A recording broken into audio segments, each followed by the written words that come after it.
first positive is that this car has met or exceeded every single claim that Tesla has made about it. And what I mean by that is things like range, 0 to 60 performance, even things that Tesla didn't claim, like battery degradation and that kind of thing, but just things that have been sort of known on the internet. This car has either met or exceeded my expectations. It is a larger car from an interior space standpoint than I was expecting when I ordered it. The seats are more comfortable. I will say probably the best aspect of owning this car over that duration, and this is going to sound odd maybe to some non-EV owners, and that is charging. Now, both charging at home and supercharging has been wonderful, absolutely wonderful, because there is what I would call a reverse range anxiety to the ownership experience of this car. What do I mean by that? Well, with an EV, you're plugging it in at home. Now, a lot of people say, well, that's a negative, that's a downside. You got to plug the darn thing in. Well, here's the thing. When you have a gas car, and I've brought this up in other videos, but it bears repeating here.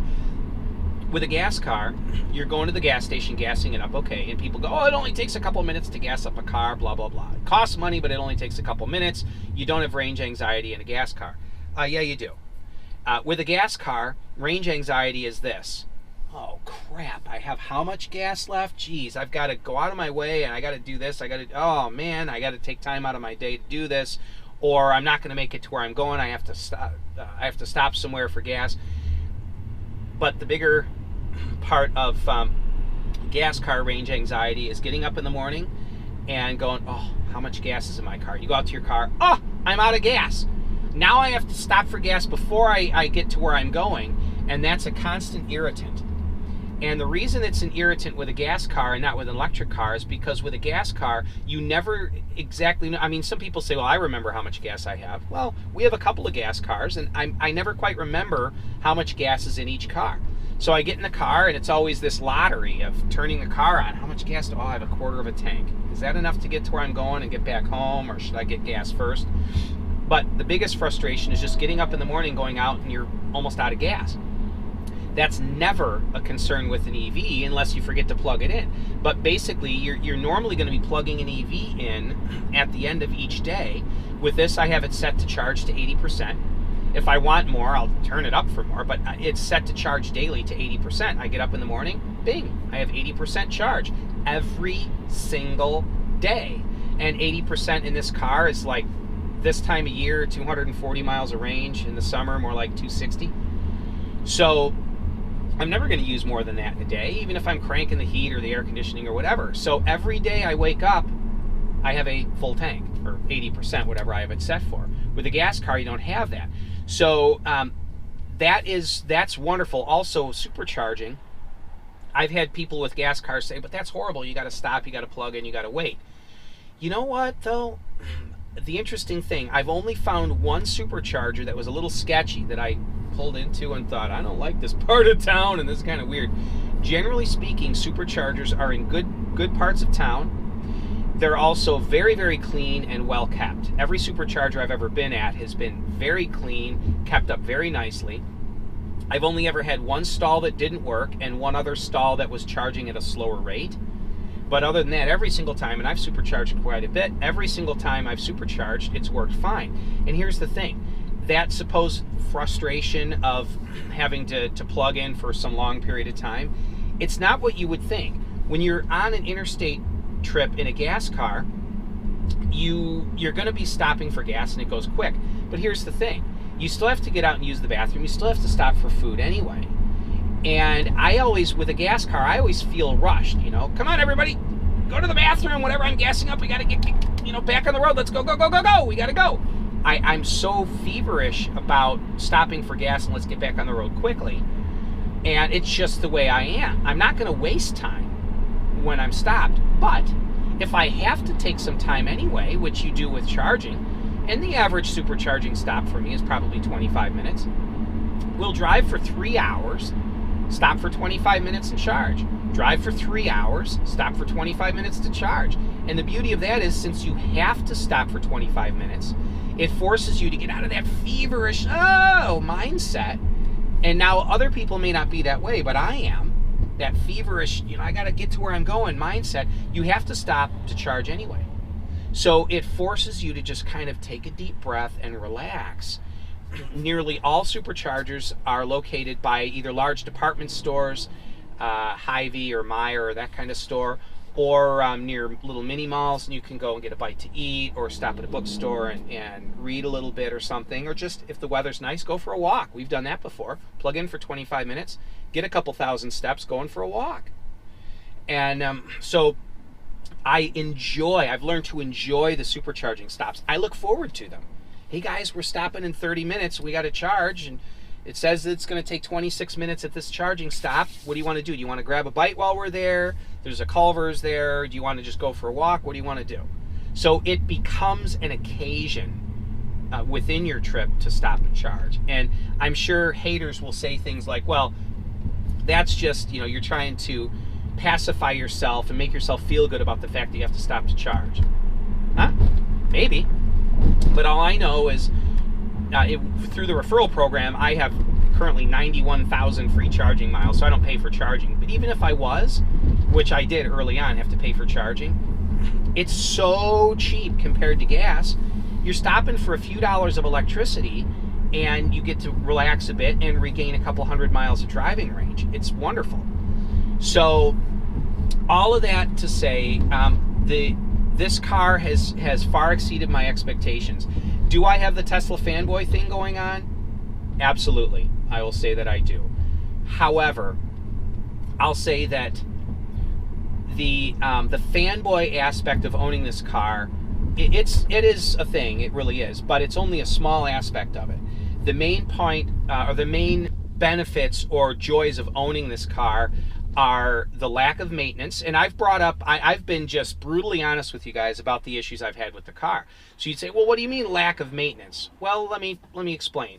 EVs, generally speaking, need far less maintenance than a gas car. Also, in all of those things that I've mentioned to you guys, I've never been left stranded. Now, the software update that wouldn't work wouldn't allow my car to leave the driveway, but I was at home.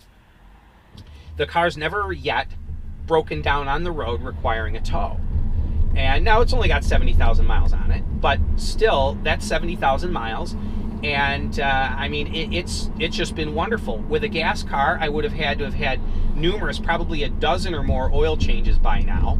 This car doesn't need oil changes. I would have done the brakes probably twice on a normal gas car by now. Brakes are totally fine on this because of the regen. Electric cars and hybrids basically have very, very little, almost no brake wear. Things like using the phone app to preheat the car before I go out to it.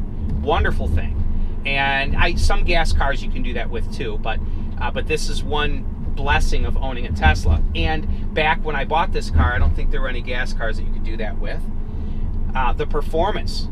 This is just a long-range rear-wheel drive car, but it's a fast car.